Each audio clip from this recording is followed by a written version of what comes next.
आपण चौथं प्रकरण बीजगणिताचं पाहणार आहोत. चौथ्या प्रकरणाचं नाव आहे फायनान्शियल प्लॅनिंग. फायनान्शियल प्लॅनिंग ज्याला आपण मराठीमध्ये अर्थनियोजन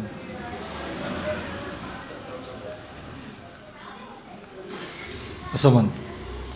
ह्याच्यामध्ये आपल्याला 4.1 हा सराव संच घ्यायचा आहे, प्रॅक्टिस सेट घ्यायची आहे. पण ते घेण्यासाठी आपल्याला काही गोष्टी लक्षात ठेवाव्या लागतील. लक्षात ठेवा. काय लक्षात ठेवणार आहात तर सूत्र पहा. पहिलं यामध्ये आपल्याला GST goods and service tax याच्याबद्दल पाहायचं आहे. GST त्याचा लॉंग फॉर्म आहे गुड्स अँड सर्व्हिस टॅक्स. दुसरा पॉईंट पाहायचा आहे तो म्हणजे CGST. तिसरा आहे SGST. ह्या 3 संकल्पना आपल्याला कळल्या पाहिजेत. CGST म्हणजे central goods and service tax आणि SGST म्हणजे state goods and service tax. Goods and service tax वस्तू व सेवा कर आणि हा केंद्र शासित प्रदेशासाठी केंद्र सरकारचा असतो म्हणून ह्याला ठीक आहे बेल वाजली पण लक्ष देऊ नका. केंद्र शासनाचा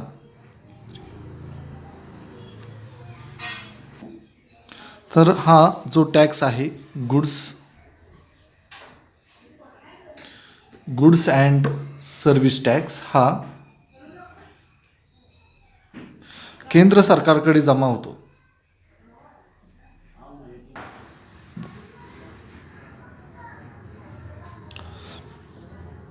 तर हा टॅक्स केंद्र सरकारचा असतो. तर state goods and service tax हा राज्य सरकारकडे जमा होतो. ठीक आहे.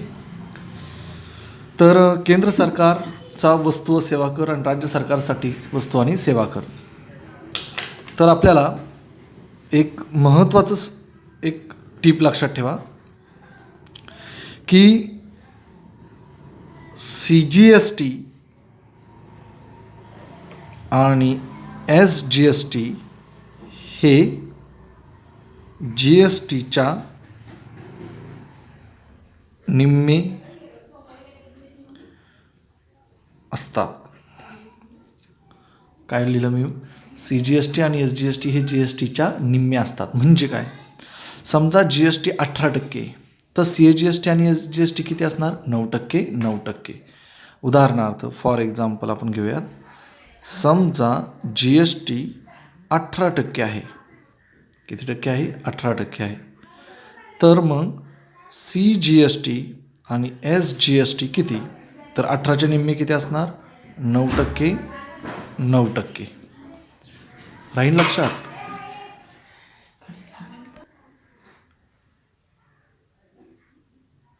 पुढचा पॉईंट आपण पाहणार आहोत ते म्हणजे काही सूत्र लक्षात ठेवायची आपल्याला. तर GST असू द्या, CGST असू द्या किंवा SGST असू द्या, हा नेहमी टॅक्सेबल अमाऊंटवर कॅल्क्युलेट करतात. आपण इथं लिहूयात. GST असू द्या किंवा CGST असू द्या किंवा SGST असू द्या, नेहमी टॅक्सेबल अमाऊंट म्हणजेच करपात्र किंमत. काय म्हणतात त्याला? करपात्र किंमत हा अमाऊंटवर काढावा. GST असू द्या, CGST असू द्या किंवा SGST असू द्या, हा टॅक्सेबल अमाऊंटवर म्हणजेच करपात्र किमतीवर काढतात किंवा काढावा. मग आपण त्याच्यासाठी काही सूत्र लक्षात घेऊयात. उदाहरणार्थ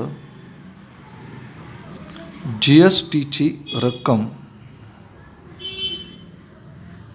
amount of GST,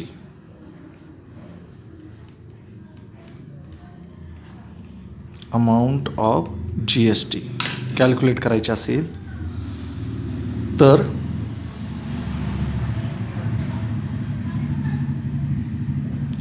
taxable amount into rate of GST.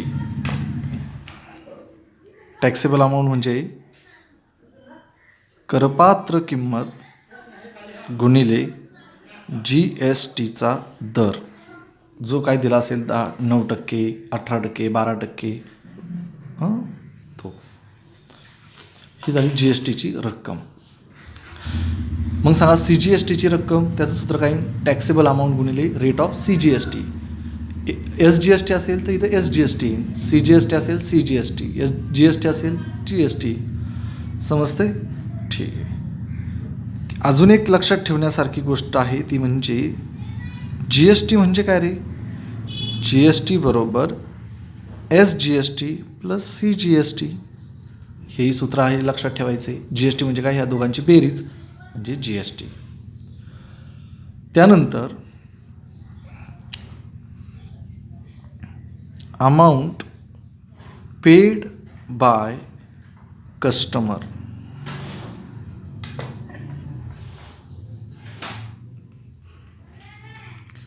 ग्राहकाने दिलेली रक्कम. ग्राहक एखादी रक्कम किती देणार? उदाहरणार्थ मी हा पेन खरेदी करायला गेलो दुकानामध्ये. या पेनाची किंमत आहे 10 रुपये, म्हणजे टॅक्सेबल अमाऊंट, आणि प्लस मला याच्यावर GST सुद्धा भरावा लागेल. म्हणजेच टॅक्सेबल अमाऊंट आणि GST मिळून मला रक्कम द्यावी लागेल. म्हणजे ग्राहकाने दिलेली रक्कम कशी असणार? तर टॅक्सेबल अमाऊंट प्लस GST, करपात्र किंमत अधिक GST एकत्र केला की तेवढी रक्कम ग्राहकाला द्यावी लागते. तर इत्यादी गोष्टी ह्या लक्षात ठेवायच्या आहेत आपल्याला. ठीक आहे. तर याचा फोटो मी तुम्हाला सेंड करतो. फायनान्शियल प्लॅनिंग लक्षात ठेवामधले पॉईंट आणि ही सूत्र. ओके, ठीक आहे. तर आपण इथे स्टॉप करूया.